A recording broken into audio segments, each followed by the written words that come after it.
Hello guys, welcome back to my channel kitchen point. હું છું વિજયા ચાવડા. તો આજે આપણે બનાવીશું સફરજનનો હલવો, એટલે કે એપલ હલવો બનાવીશું. તો બધા હલવા તો આપણે બનાવતા હોઈએ છીએ, પણ આપણે આજે એપલનો હલવો બનાવી અને ગણપતિ બાપાને આપણે પ્રસાદ રૂપે ધરીશું. તો આજે આપણે બનાવવાનો છે એપલનો હલવો. તો મેં અહીંયા એપલ લીધા છે. એપલને મેં ધોઈ અને લૂછી લીધા છે. તો મારે 500 ગ્રામ જેવા એપલ છે. તો સૌપ્રથમ આપણે એપલની છાલ ઉતારી લઈશું.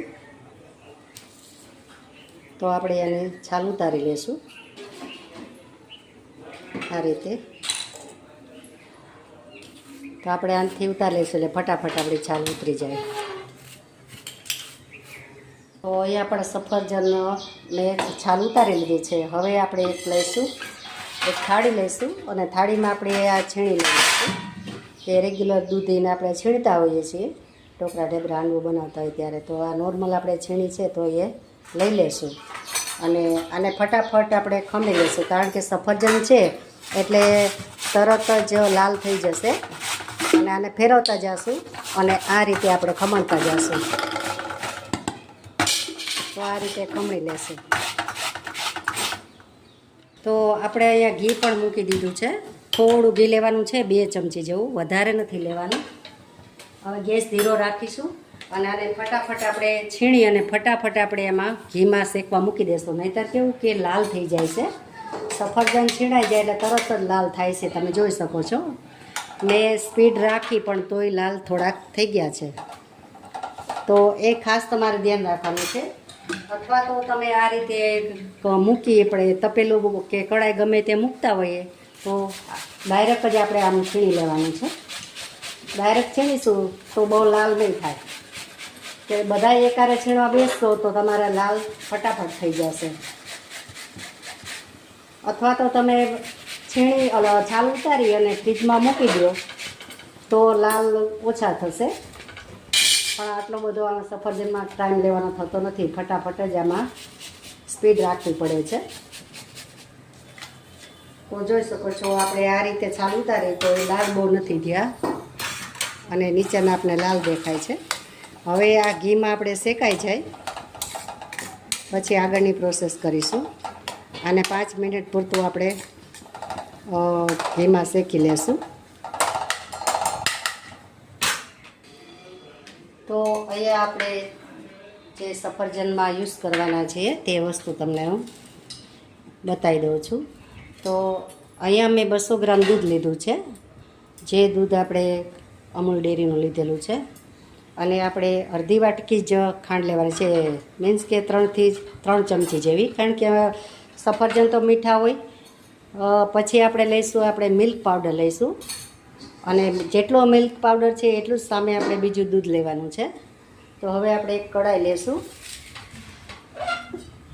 આ કડાઈ લઈ લેશું. આ કડાઈની અંદર આપણે જે આ દૂધ છે તે લઈ લેશું. હવે દૂધ લીધું, ત્યારબાદ આપણે જે મિલ્ક પાવડર છે તે લઈ લેશું. હવે આનું આપણે બનાવવાનું છે. આનો બનાવવાનો છે આપણે ખોયા જે કહેવાય છે ને કે માવો. તો એ માવો આપણે બનાવવાનો છે. તો આ રીતે પહેલાં હલાવી લઈશું, ગાંઠા ન રહે એટલા માટે. જેટલું દૂધ હોય એટલું જ તમારે મિલ્ક પાવડર લેવાનો છે, એટલે ગાંઠા ન રહે અને એનો માવો પણ સરસ બની જશે. તો હવે આપણે ગાંઠા બધાય આમાં ભાંગી ગયા છે અને સરસ એવું થઈ ગયું છે. તો આને આપણે ગેસ ઉપર મૂકીશું. ગેસ ચાલુ કરી દીધો છે. તો જે આપણે મેલ્ટ કરેલું છે તે આપણે ચૂલા પર મૂકી દઈશું અને ધીરે ગેસે આપણે આવી રીતે હલાવશું એટલે એનો માવો બની જશે. તો આ રીતે ધીરે ધીરે અને ધીરો ગેસ રાખવાનો છે, બહુ ફાસ્ટ ગેસ નથી રાખવાનો. લો ટુ મીડિયમ ગેસ રાખી અને આપણે એનો માવો બનાવી લઈશું મિલ્ક પાવડરનો. અને આ આપણે સાઈડમાં આપણું જે લીધું છે એપલ છીણી એ પણ શેકાય છે. તો બે કામ આપણે સાથે થઈ જશે. તો આ રીતે હલાવી લેશું. તો અહીંયા આપણો માવો તૈયાર થઈ ગયો છે, તમે જોઈ શકો છો. જો આ રીતે આપણે હલાવ્યું છે અને મારે થોડીક પાવડરની જરૂર પડતી, મિલ્ક પાવડર, તો થોડોક મેં લીધો હતો. તો જોઈ શકો છો સરસ મજાનો આપણો ઘરે જ પણ માવો બની જાય છે. ઇન્સ્ટન્ટ આપણે બનાવવાનું હોય તો તાત્કાલિક પણ આપણે બની જાય. તો હવે માવો તૈયાર થઈ ગયો છે, એમાં થોડું આપણે ઘી લઈ લેશું એટલે માવો આપણો સરસ કણીવાળો થશે અને શાઇનિંગવાળો થઈ જશે.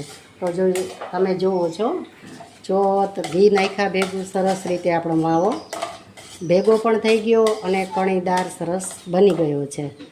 તો હવે આપણે આ ગેસ બંધ કરી દઈશું.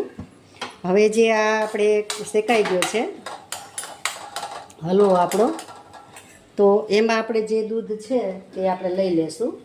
તો અહીંયા આપણે આ 200 ગ્રામ દૂધ છે તે દૂધ આપણે લઈ લેશું અને એ દૂધ બળે ત્યાં સુધી આપણે એને હલાવીશું. તો અહીંયા આપણું દૂધ બળી ગયું છે. તો જે આપણે માવો બનાવેલો છે તે લઈ લેશું આમની સાથે. તો આ રીતે લઈ લેશું. તમે કોઈ પણ સફરજન લઈ શકો છો અને દૂધ પણ તમારે જે લેવું હોય તે લઈ શકીએ છીએ. ગાયનું છે, ભેંસનું છે, ડેરીનું છે.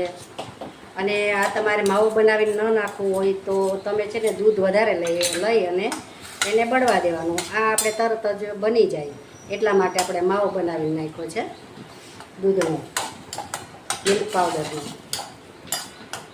તો હવે આપણે બધું મિક્સ થઈ જાય પછી ખાંડ લઈ લેશું.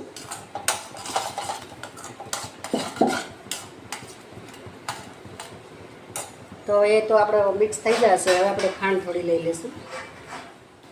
તો અહીંયા આપણે થોડી ખાંડ લઈ લેશું. તો અહીંયા 3 ચમચી જેવી મેં ખાંડ લીધી છે. તો હવે ધીરે ગેસે પાકવા દેશું અને આમાંથી ઘી છૂટું થઈ જાય ત્યાં સુધી આપણે એને શેકાવા દેવાનો છે હલવાને. બહુ ઉતાવળ કરીને ઉતારી નહીં લેવાનો. તો આપણો હલવો થઈ ગયો છે અને ઘી છૂટું પડી ગયું છે. હવે આપણે એક પ્લેટમાં લઈ લઈશું.